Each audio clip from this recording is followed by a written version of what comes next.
पहली संख्या दे देता है और बोलता है दूसरी संख्या निकालिए, और एलसीएम और एचसीएफ भी दे दिया रहता है। या फिर क्या करता है, ये दोनों दे देता है, एलसीएम भी दे देता है और कहता है एचसीएफ निकालिए, या इस चारों में से कोई भी 3 दे देता है और कहता है कि चौथा निकालिए। तो यदि आप कक्षा 10th में पढ़ते हैं तो आपके लिए यह वीडियो बहुत ही यूजफुल होने वाला है, क्योंकि 10वीं का एग्ज़ाम जस्ट फरवरी में आने वाला है, ठीक है। और उम्मीद करता हूं कि आप सभी अच्छे से तैयारी किए होंगे। अनुमान होना चाहिए कि जब जनवरी या फरवरी आता है तो हमें अच्छे से रिवीजन करना बहुत ही ज़्यादा ज़रूरी हो जाता है।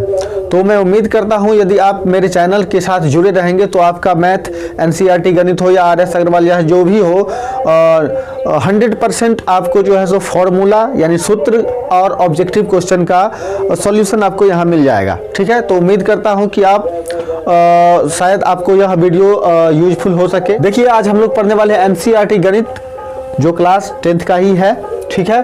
उसमें हम पढ़ने वाले हैं वास्तविक संख्या। देखिए, इसका 2 पार्ट हो सकता है। एक पार्ट में हम इसका बेसिक थ्योरी बताएंगे, जो कि कोचिंग या फिर गांव घर में जो ट्यूशन्स होते हैं उसमें इन चीज़ों का कोई चर्चा नहीं होता है, सिर्फ और सिर्फ सवाल हल किया जाता है, ठीक है ना, क्वेश्चन को सॉल्यूशन किया जाता है, ठीक है। तो इसमें हम पहले एक पार्ट में देखेंगे कि ये इसमें पढ़ना क्या क्या रहता है, ठीक है, क्योंकि हम एनालाइज कर रहे हैं, ठीक है ना। एनालिसिस करना बहुत ही ज़्यादा ज़रूरी रहता है किसी भी चैप्टर का, ठीक है। तो सबसे पहले हम ओवरव्यू करेंगे इसका कि इसमें हमको पढ़ना क्या है, ठीक है। और पढ़ने के बाद साथ साथ ये जब हमको इसका थ्योरी पता चल जाएगा, उसके बाद हम इसका ऑब्जेक्टिव जो मोस्ट इंपोर्टेंट वीवीआई क्वेश्चन रहता है उसको हम मेरे साथ बने रहिए। यूक्लिड विभाजन प्रमेयिका तथा अंक गणित का आधारभूत प्रमेय त्वरित पुनरावलोकन। इसका मतलब ये हुआ कि इसमें जो है सो यूक्लिड विभाजन, जो यूक्लिड एक मैथमेटिशियन थे, उन्होंने जो भी प्रमेय या जो भी रूल नियम बताए हैं उनके बारे में इस चैप्टर में दिया गया है वास्तविक संख्या में, जो कि 10वीं के एनसीईआरटी गणित के फर्स्ट चैप्टर है, ठीक है। तो देखिए, इसमें हमको पढ़ना क्या है, 5 चीज। एक पढ़ना है एल्गोरिदम, दूसरा पढ़ना है प्रमेयिका, तीसरा पढ़ना है यूक्लिड विभाजन प्रमेयिका, चौथा एलसीएम एचसीएफ और 2 संख्याओं का लॉसव तथा मौसम में संबंध। ये इतना चीज़ ही हमको इसमें जानना है। तो बारी बारी से हम इसको समझते हैं थ्योरेटिकली, उसके बाद इस पर कुछ क्वेश्चन होगा, देखेंगे। देखिए, एल्गोरिदम का एक परिभाषा है, ठीक है। इसके बारे में हम नेक्स्ट वीडियो में डिटेल से इसका क्वेश्चन सॉल्व करेंगे। फिलहाल इसमें इसका थ्योरी क्या है देख लीजिए। यह सुपरिभाषित चरणों की एक श्रृंखला होती है। सुपरिभाषित का मतलब होता है जो पहले से परिभाषित कर दिया गया है, ठीक है ना। जैसे कोई चीज़ होता है उसको डिफाइन करना रहता है ना, परिभाषा देना रहता है, वो ऑलरेडी परिभाषित है, मतलब साबित कर दिया गया है, जो एक विशेष प्रकार की समस्या को हल करने की प्रक्रिया विधि प्रदान करती है, ठीक है। ये क्या है कि यह एक प्रोसेस बताता है कि इस तरह के सवालात को, इस तरह के क्वेश्चंस को किस तरह से हल किया जाए, वो तौर तरीका बताता है कि इसमें रियल नंबर में यूक्लिड विभाजन प्रमेयिका के अनुसार, ठीक है। दूसरा है, देखिए, प्रमेयिका, जिसको हम लेमा विधि, लेमा के नाम से भी जानते हैं। ये लेमा इंग्लिश शब्द क्या है, यह सिद्ध किया हुआ कथन होता है। यह भी क्या है, पहले से सिद्ध कर दिया गया है, ठीक है। देखिए, कोई भी चीज़ जब हम करते हैं तो उसके लिए एक रूल और नियम बनाया जाता है, वही जो नियम बनाया है वो सिद्ध किया हुआ कथन होता है, ठीक है।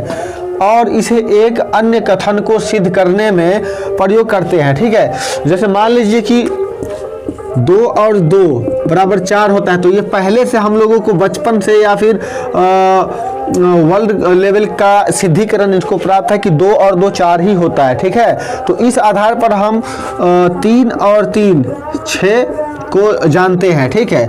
मतलब ये पहले से प्रक्रिया, प्रोसेस, एक पैटर्न तैयार कर दिया गया है, जिसके आधार पर हम आगे भी इसी तरह जोड़ते हैं। उसी तरह क्या है कि प्रमेयिका जो है, लेमा, यह पहले से सिद्ध कथन है, ठीक है, सिद्ध कर दिया गया है, और इसके बेस पे ही हम दूसरा भी सिद्ध करते हैं, ठीक है।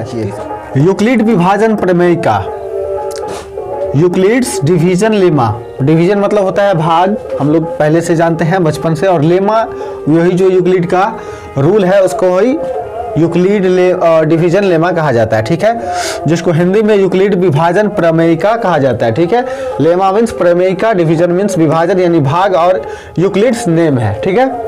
देखिए सबसे पहले हिंदी में समझते हैं। भाज्य बराबर होता है भाजक गुने भागफल जोड़ शेषफल।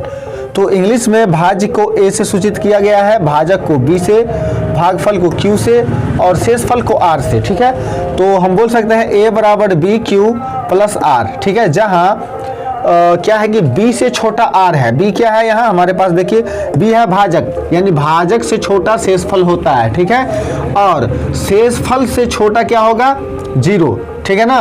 0 बराबर भी हो सकता है, शेषफल में कभी कभी 0 भी आता है और अंक भी आता है। तो शेषफल क्या हो सकता है, 0 भी हो सकता है और कोई अंक भी हो सकता है, लेकिन यहाँ भाजक से बड़ा नहीं होगा, ठीक है ना।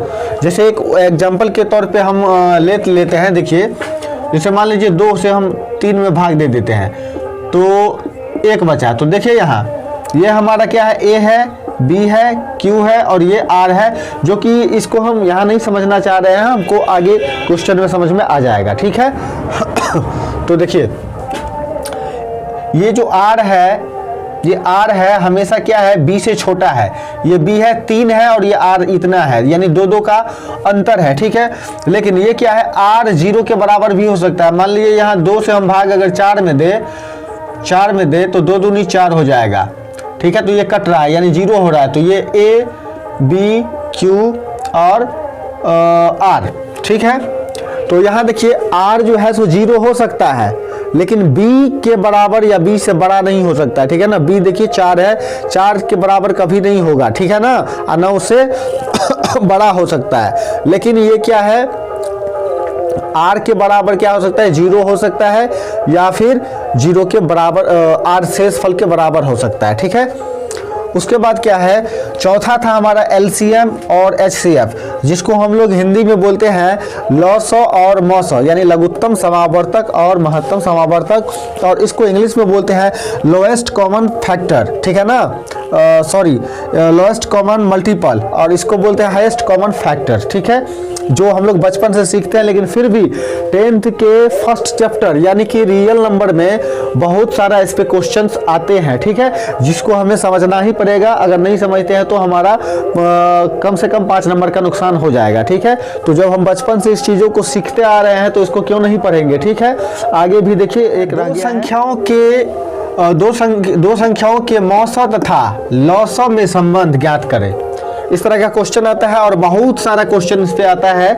इसीलिए हम बोलते हैं कि पहले थ्योरी पढ़ना चाहिए आदमी को, उसके बाद क्वेश्चन को हल करना चाहिए, ठीक है। हमको थ्योरी और फॉर्मूला के बारे में बेसिक जानकारी हो, तब हम आसानी से बहुत कुछ समझ सकते हैं, ठीक है।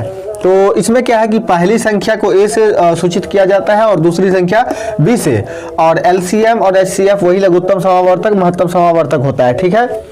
तो क्या होता है कि इसमें किस तरह का सवाल आता है, पहली संख्या दे देता है और बोलता है दूसरी संख्या निकालिए, और एलसीएम और एचसीएफ भी दे दिया रहता है, या फिर क्या करता है, ये दोनों दे देता है, एलसीएम भी दे देता है और कहता है एचसीएफ निकालिए, या इस चारों में से कोई भी 3 दे देता है और कहता है कि चौथा निकालिए।